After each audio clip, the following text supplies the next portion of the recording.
തെക്കുവടക്കിലേക്ക് വീണ്ടും സ്വാഗതം. ഞാൻ വി കെ ചെറിയൻ, ഡൽഹിയിൽ നിന്നും. എൻ്റെ സീനിയർ സുഹൃത്ത് ശ്രീ മാധവൻകുട്ടി നാട്ടിൽ നിന്നും. ഞങ്ങൾ ഇന്ന് ചർച്ച ചെയ്യുന്നത് കേരളത്തിൽ ഇപ്പോൾ 2-3 ദിവസമായി നടന്നുകൊണ്ടിരിക്കുന്ന തൂക്ക് നിയമസഭയെക്കുറിച്ചുള്ള ഒരു ചർച്ചയാണ്. ഇത് 2-3 ദിവസമായി, അതായത് കഴിഞ്ഞ വ്യാഴാഴ്ച മുതൽ ഇങ്ങനെ അന്തരീക്ഷത്തിൽ നിൽക്കുകയാണ്.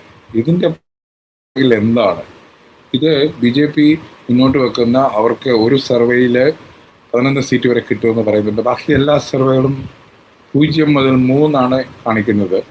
അപ്പോൾ ഈ ഒരു സംഗതി, അതായത് BJP എവിടെ തുടങ്ങിയോ അവിടെ നിൽക്കുന്നു എന്നുള്ള ഒരു സൂചന, അതിൻ്റെ ജാളിതയിൽ നിന്ന് മാറാനുള്ള ഒരു തന്ത്രമല്ലേ എന്നുള്ള ഒരു വിഷയമാണ് ഞങ്ങൾ ചർച്ച ചെയ്യുന്നത്. ഒരു പ്ലാൻ ബി BJPക്ക് ഉണ്ട്. അത് എങ്ങനെ പുറത്തെടുക്കും? അവർ ഈ 2 സർവേ, ഈ നമ്മളുടെ 5 സർവേകൾ 2 ദിവസം മുമ്പ് വന്നതോടുകൂടി അവർക്ക് ആ വ്യാഖ്യാനം അല്ലെങ്കിൽ ആ ആഖ്യാനം, ആ നരേറ്റീവ് ജനങ്ങൾ പെട്ടെന്ന് മറന്നുപോയോ എന്നൊരു സംശയം തോന്നി. കാരണം ഏതോ ഒരു ചാനൽ മാത്രമാണ് അവിശ്വസനീയമാവണ്ണം 7 തൊട്ട് 11 സീറ്റ് വരെ BJPക്ക് സാധ്യതയുണ്ടെന്ന് നമ്മൾ ശ്രദ്ധിച്ചു. പല മലയാളികളും ശ്രദ്ധിച്ചില്ല. അത് ഏതോ BJPയുടെ പൈസ വാങ്ങിയിട്ടുള്ള ഏതെങ്കിലും ചാനലായിരിക്കും. തികച്ചും കേരളത്തിന്റെ രാഷ്ട്രീയം അറിയുന്ന, കേരളത്തിലെ BJPയുടെ ജനപിന്തുണ അറിയുന്ന ആരും വിശ്വസിക്കാത്ത ആ വലിയ നുണ ഒരെണ്ണത്തിൽ കയറ്റിയത് കേരളത്തിലെ മാധ്യമ പ്രവർത്തകർ ശ്രദ്ധിച്ചില്ലേ? അപ്പൊ ഞാൻ ശ്രദ്ധിച്ചിരുന്നു 7-11. അപ്പൊ എന്നിട്ടും ബാക്കിയുള്ളതിലൊന്നും 0-3 എന്ന് കണ്ടപ്പോൾ അവർ ഒരു പുതിയ ആഖ്യാനം സൃഷ്ടിച്ചിരിക്കുകയാണ്. കാരണം ഇത് കഴിഞ്ഞ് അവർ നടത്താൻ ഉദ്ദേശിക്കുന്ന അട്ടിമറിക്ക് ഒരു ഒരു ഒരു ഒരു ഒരു വ്യാഖ്യാനം ഇപ്പോഴേ സെറ്റ് ചെയ്യണ്ടേ? അപ്പൊ നമ്മളുടെ പ്രശ്നമാണ്, നമ്മൾ മണ്ടന്മാരാണെന്ന് സ്വയം നടിച്ചുകൊണ്ടിരിക്കുകയും അവർ വളരെ ബുദ്ധിമുട്ടും നീങ്ങിക്കൊണ്ടിരിക്കുകയാണ്.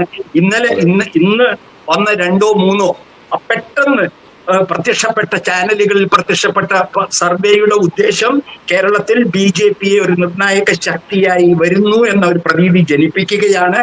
അതിനു വേണ്ടിയുള്ള മുൻ ഒരുക്കങ്ങൾ നടന്നിട്ടുണ്ടെങ്കിൽ അത് സാധൂകരിക്കുന്നതിന് വേണ്ടിയുള്ള ശ്രമത്തിന്റെ ഭാഗമാണെന്ന് തിരിച്ചറിയണം.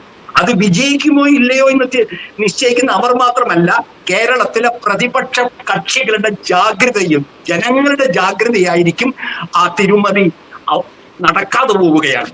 അല്ലാതെ അവർ ശ്രമിക്കാതെ പോവുകയാവില്ല, ഉറപ്പാണ് കാര്യം. You take my word. You take my word. Take my word. ഏഷ്യാനെറ്റിലെ ഡിസ്കഷനിൽ അവർ പറയുന്നത് ഭരണവിരുദ്ധ വികാരമുണ്ടെങ്കിൽ അത് മൊത്തം UDF-ന് പോകുന്നു നിങ്ങൾക്ക് എങ്ങനെ പറയാൻ കഴിയുന്നതാണോ ചോദ്യം. അത്തരത്തിലുള്ള മണ്ടൻ ചാനൽ ചർച്ചകൾ നമ്മൾ ചർച്ച ചെയ്യാനിരിക്കുന്നവർക്ക് അതിനൊന്നും ഞാൻ തയ്യാറല്ല.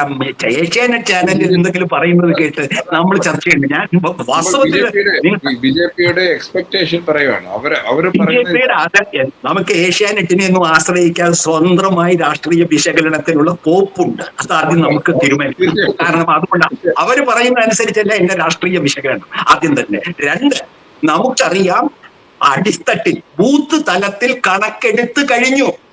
ഈ ചാനലിൽ ഇരിക്കുന്നവർക്ക് അതൊന്നും അറിയില്ല. എല്ലാ പാർട്ടികളും ബൂത്ത് തലത്തിൽ തങ്ങൾക്ക് കിട്ടുന്ന വോട്ടുകളുടെ കണക്കെടുത്തു എന്ന് കേരളത്തിലെ മാധ്യമങ്ങൾക്കും ഏഷ്യാനെറ്റിനും റിപ്പോർട്ടർ ചാനലിലും അറിയുമോ?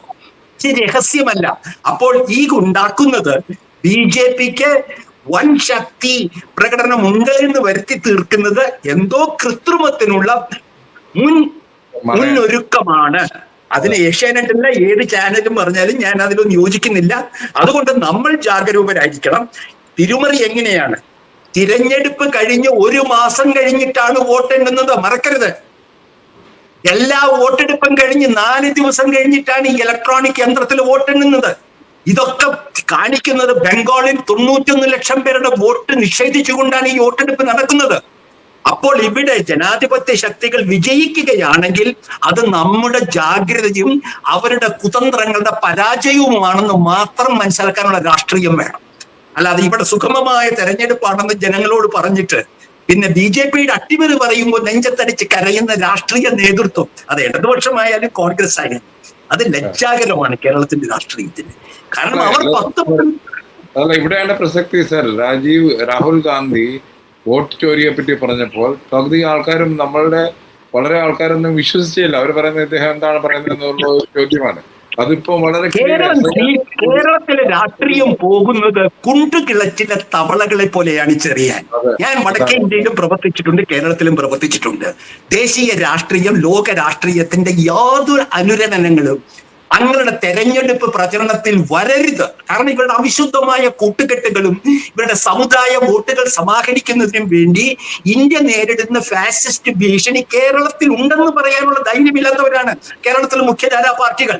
അതുകൊണ്ടാണ് നമ്മൾ ഈ കാണിക്കുന്ന ഈ വേലകൾക്കെല്ലാം കാണുമ്പോൾ ഈ ഹാഫ് ബേക്ഡ് പകുതി വെന്ത മാധ്യമ വിമർശകർ ഇത് പറയുന്നത്. ഒരു കാര്യം കൂടി പറയാം, ഇനി താങ്കളുടെ അറിവിന് വേണ്ടി. അത് പുറത്തിറങ്ങിയാൽ കാണും, പത്രപ്രവർത്തകർ പുറത്തിറങ്ങി കാണാൻ. BJP കേരളത്തിലെ എല്ലാ ജില്ലാ തലസ്ഥാനങ്ങളിലും വലിയ വലിയ ബിഗ് സ്ക്രീൻ ബോർഡുകളിൽ വിജയാഘോഷത്തിനുള്ള ഒരുക്കങ്ങൾ നടത്തിക്കൊണ്ടിരിക്കുകയാണ്. താങ്കളോട് മാധ്യമങ്ങൾ പറഞ്ഞോ എന്നറിയില്ല, ഏഷ്യാനെറ്റോ റിപ്പോർട്ടറോ കൈരളിയോ മരമുറി ചാനലോ ആരെങ്കിലും പറഞ്ഞു?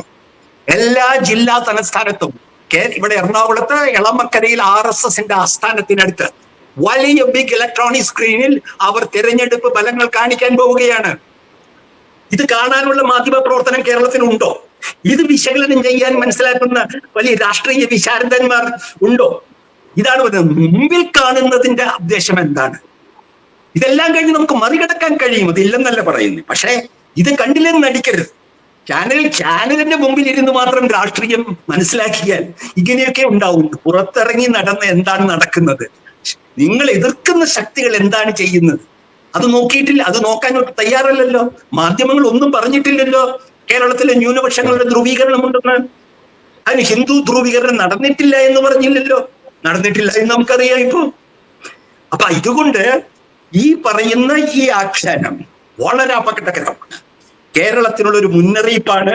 BJP എന്തെല്ലാമോ കൃത്രിമങ്ങളിലൂടെ കേരളത്തിലെ തിരഞ്ഞെടുപ്പും ബലത്തെ സ്വാധീനിക്കാൻ ശ്രമിക്കുന്നുണ്ട്. പണ്ട് സുരേന്ദ്രൻ പറഞ്ഞ 30 സീറ്റിന്റെ കളിയല്ല ഇത്. ഇത് 10 സീറ്റിന്റെ കളി തന്നെയാണ്. അത് നമ്മൾ ജാഗരൂക ഇനിയുള്ള ദിവസങ്ങളിൽ പാർട്ടി പ്രവർത്തകരും ജനാധിപത്യ വിശ്വാസികളും അത്തരത്തിൽ BJPക്ക് ഒരു അമിതമായ വിജയം ഉണ്ടാക്കി കൊടുക്കാനുള്ള ശ്രമങ്ങളെ തടയണം. അതന്നെ അതാണ് അതുകൊണ്ടാണ് നമ്മൾ ഇന്ന് ചർച്ച ചെയ്യുന്നത്. ഇത് താങ്കൾ പറഞ്ഞ പോലെ BJPയുടെ ഒരു എന്താണ് പുതിയൊരു ആഖ്യാനം ഇങ്ങനെ മുമ്പോട്ട് വരുന്നല്ലോ. അവരുടെ ഒരു പ്ലാൻ, അവരുടെ കൃത്യമായ ഒരു പ്ലാനിന്റെ പുറകിലുള്ള ഒരു ആഖ്യാനമാണ്.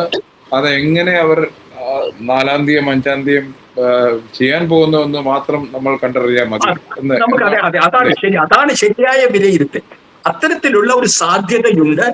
ആ സാധ്യത എങ്ങനെ തടയാൻ കഴിയും, അത് എന്തെല്ലാമാണ്? അതായത് അവർ വിജയിക്കുമെന്ന് അവകാശപ്പെടുന്ന സീറ്റുകളുടെ പറ്റി താങ്കൾ ഒരു കൃത്യധാരണ ഉണ്ടാവണം. തിരുവനന്തപുരത്ത് 3 കൊണ്ട് ഒതുങ്ങുന്നില്ല എന്നല്ലേ അവർ പറയുന്നത്. 3 സീറ്റുകൾ വെച്ച് എന്തായാലും കേരളത്തിലെ ഭരണം തീരുമാനിക്കാൻ കഴിയുകയില്ല. അത്രത്തോളം ക്ലോസ് ആയിട്ടുള്ള ഫൈറ്റ് അല്ല എന്ന് എല്ലാവർക്കും അറിയാം. ഏത് കണക്ക് വെച്ചും അമ്മാതിരിയുള്ള ഒരു ക്ലോസ് ഫൈറ്റ് അല്ല എന്ന് CPMന്റെ വോട്ടിന്റെ കണക്കെടുത്ത സഖാക്കൾക്കറിയാം. മനസ്സിലായില്ലേ? അപ്പൊ എത്രയോ മന്ത്രിമാർക്ക് വളരെ വളരെ മോശം അവസ്ഥയിലാണ് ഇവർ നിൽക്കുന്നതെന്നറിയാം.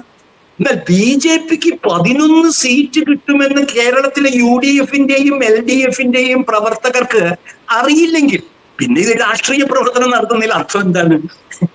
BJPയുടെ ആളുകൾ പോലും എന്താണ് പറഞ്ഞത്? 11 സീറ്റിന്റെ കാര്യം ഇപ്പോൾ തെരഞ്ഞെടുപ്പിന് ശേഷം. അപ്പൊ ഇതിന്റെ പുറകിലുള്ള ചാണാക്യ തന്ത്രം RSSന്റെയും BJPയുടെയും അത് മനസ്സിലാക്കാനുള്ള കഴിവാണ് ഈ കാലഘട്ടത്തിലെ രാഷ്ട്രീയ പ്രവർത്തനം.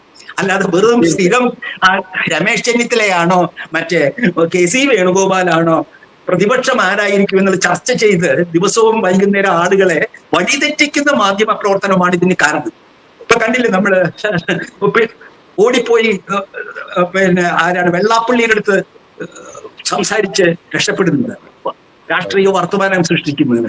അപ്പൊ അതുകൊണ്ട് താങ്കൾ ഉന്നയിച്ചതാണ് ഏറ്റവും ഗൗരവമായിട്ടുള്ള ചോദ്യം. ഒരു പക്ഷേ കേരളത്തിൽ എന്നല്ല ഇന്ത്യയിൽ കേരള രാഷ്ട്രീയം സംസാരിക്കുന്ന ആരും താങ്കൾ ഉന്നയിച്ച പോലെ ഇത്ര ധീരമായി ഈ ചോദ്യം ഉന്നയിച്ചിട്ടില്ല. എനിക്ക് അഭിമാനമുണ്ട് താങ്കളുടെ ചർച്ചയിൽ പങ്കെടുക്കാനായിട്ട്. അത്രയ്ക്കും താങ്കൾക്ക് അതാണ് നമ്മൾ ഉദ്ദേശിക്കുന്നത് തന്നെ. തെക്ക് വടക്ക് എന്ന് പറയുമ്പോൾ ദേശീയമായ താങ്കൾ ഡൽഹിയിൽ ഇരിക്കുന്നത് കൊണ്ടും അവിടെ നടക്കുന്ന അധികാര രാഷ്ട്രീയത്തിന്റെ സ്വഭാവം അറിയുന്നത് കൊണ്ടുമാണ് താങ്കൾക്ക് ഇതൊരു ഉത്കണ്ഠയായി എന്നോട് ചോദിച്ചത്. കേരളത്തിലെ ഒരു മലയാളി പത്രപ്രവർത്തകനെ ചോദിക്കുന്നില്ലല്ലോ. ഞാന് വല്ലപ്പോഴുമേ ഇപ്പൊ പ്രസ് ക്ലബിൽ പോകാറില്ല. ഇന്നലെ പോയപ്പോൾ എല്ലാ ബംഗാളികളും പറയുന്നത് ഇതൊന്നും വിശ്വസിക്കേണ്ട കാര്യമല്ല, അവിടെ ദീദി നാളെ വരുന്നു എന്ന് അവര് വളരെ കൃത്യമായിട്ട്, ഒരു ബംഗാളിയും പറയുന്നില്ല ദീദി വരുന്നില്ല എന്ന് പറയുന്നില്ല. അപ്പൊ ഒരു കാര്യം കൂടി പറയാൻ എന്നെ അനുവദിക്കുമോ? അപ്പൊ താങ്കൾക്ക് ഇത് കുറച്ചുകൂടി പ്രേക്ഷകർക്ക് മനസ്സിലാവും. എങ്ങനെയാണ് പെട്ടെന്ന് ബംഗാൾ തിരഞ്ഞെടുപ്പ് പിന്നെ മറ്റേ പ്രീ എക്സിറ്റ് പോൾ സർവേ പറയണ്ട എന്ന് ആക്സിസ് ബേ തീരുമാനിച്ചത്? എന്താണ് ഇതിന് കാരണം? അവർക്ക് BJPക്ക് അനുകൂലമല്ലാത്ത എന്തോ വരുമെന്ന് ഭയപ്പെട്ട് അത് പറഞ്ഞാൽ ഉണ്ടാവുന്ന ഭവിഷ്യത്ത് പേടിച്ചിട്ടാണ് അവർ ഇന്നലെ തങ്ങളുടെ ക്രെഡിബിലിറ്റി നഷ്ടപ്പെട്ടാൽ പോലും തടി രക്ഷപ്പെടുത്തിയത്. ഇത് ഞങ്ങൾ പറയുന്നില്ല എന്ന്. താങ്കൾക്ക് വേറൊരു കാര്യം കൂടി അറിയണമോ? എങ്ങനെയാണ് തമിഴ്നാട്ടിൽ TVKക്ക് ഈ 100 സീറ്റിന്റെ ബലമുണ്ടായത്? വേണ്ടി വന്നാൽ AIDMKയുമായി ചേർന്ന് DMKയെ മന്ത്രിസഭ ഉണ്ടാക്കുന്നതിൽ തടയാനുള്ള ദീർഘകാല പദ്ധതിയുടെ ഒരു ചുരുളഴിയലാണ് നിങ്ങൾ അതിൽ കണ്ടത്. TVK 10-20 സീറ്റിന്റെ അപ്പുറം. അപ്പൊ അദ്ദേഹം പോയിട്ട് പോലുമില്ല. ഈ TVK, ഈ വിജയ് എന്ന് പറയുന്നയാള് എല്ലാ മണ്ഡലങ്ങളിലും പോയിട്ടില്ല, എല്ലാ മണ്ഡലങ്ങളും പാർട്ടിയില്ല. അങ്ങനെ ഒരു പാർട്ടിക്ക് 120 സീറ്റ് കിട്ടുമെന്ന് എഴുന്നള്ളിച്ചതിന് ശേഷം അതിന്റെ പുറകിലുള്ള രാഷ്ട്രീയം മനസ്സിലാക്കാൻ കഴിഞ്ഞില്ലെങ്കിൽ എന്ത് രാഷ്ട്രീയ പത്രപ്രവർത്തനമാണ് നമ്മൾ നടത്തി? അല്ലെങ്കിൽ തമിഴ്നാട് രാഷ്ട്രീയത്തെ അപ്പൊ ഇതെല്ലാം കൃത്യമായ ഒരു പരിപാടിയാണ്. ആ പരിപാടിയിൽ കേരളത്തിലും ഒരു സ്ഥാനമുണ്ട് RSSന്. അതാണ് അത് മനസ്സിലാക്കിയില്ലെങ്കിൽ നമ്മുടെ രാഷ്ട്രീയ ബോധത്തിന് എന്തോ സാരമായ കുഴപ്പം. രാഷ്ട്രീയ ബോധമല്ല, നമ്മുടെ ജനാധിപത്യം ഇല്ലാതാവും. അത്രയേ ഉള്ളൂ. മതനിരപേക്ഷത ഇല്ലാവും. ഈ കേരളത്തിലെ മുസ്ലിങ്ങളും ക്രിസ്ത്യാനികളും ഹിന്ദുക്കളും UPയിലെ ക്രിസ്ത്യാനികളും മുസ്ലിങ്ങളും ജീവിക്കുന്ന പോലെ ജീവിക്കേണ്ടി വരും. അത്ര അതിനെ വെറുതെ വളച്ചുകെട്ടൊന്നുമില്ല. കാര്യങ്ങൾ കൃത്യമാണല്ലോ. ഉത്തർപ്രദേശിലെ മുസ്ലിങ്ങൾ ജീവിക്കുന്ന പോലെ മലപ്പുറത്ത് മുസ്ലിങ്ങൾക്ക് ജീവിക്കേണ്ടി വരും എന്ന സ്ഥിതി മനസ്സിലാക്കുകയും പറയുകയും ചെയ്യാനുള്ള ധൈര്യമാണ് വേണ്ടത്. ഞാൻ നേരിടുന്ന വെല്ലുവിളിയുടെ യഥാർത്ഥ സ്വഭാവം പറയാൻ കഴിയണം. അല്ലാതെ മറ്റൊരു തെരഞ്ഞെടുപ്പ് പോലെ ഇത് മറ്റൊരു തെരഞ്ഞെടുപ്പ് അല്ല ചെറിയാൻ. അതാദ്യം മലയാളി മനസ്സിലാക്കേണ്ടതുണ്ട്. കേരളത്തിൽ അതുകൊണ്ട് തന്നെയാണ് ഞങ്ങൾ ഇത് ചർച്ചയ്ക്കെടുത്തത്. ഈ ഒരു ദേശീയ യാഥാർത്ഥ്യം മലയാളി രാഷ്ട്രീയക്കാരും വോട്ടേഴ്സും പൊതുസമൂഹവും മനസ്സിലാക്കേണ്ട കാലം താങ്കളെ വീണ്ടും അഭിനന്ദിക്കുന്നത്. ഇങ്ങനെ ഒരു വിഷയം ചർച്ചയ്ക്ക് എടുത്തതിന് താങ്കളോട് എല്ലാ മലയാളികളുടെയും പേരിൽ നന്ദി പറയുന്നു. ഈ ജാഗ്രത ഇവിടെ വളർത്താൻ ഇത് കാണുന്ന അപൂർവം മലയാളിയല്ലേ, ഡൽഹിയിലാണെന്നേ ഉള്ളൂ. കേൾക്കുന്നത് വിളിച്ചു പറയണ്ടേ. Thank you. നന്ദി, നമസ്കാരം.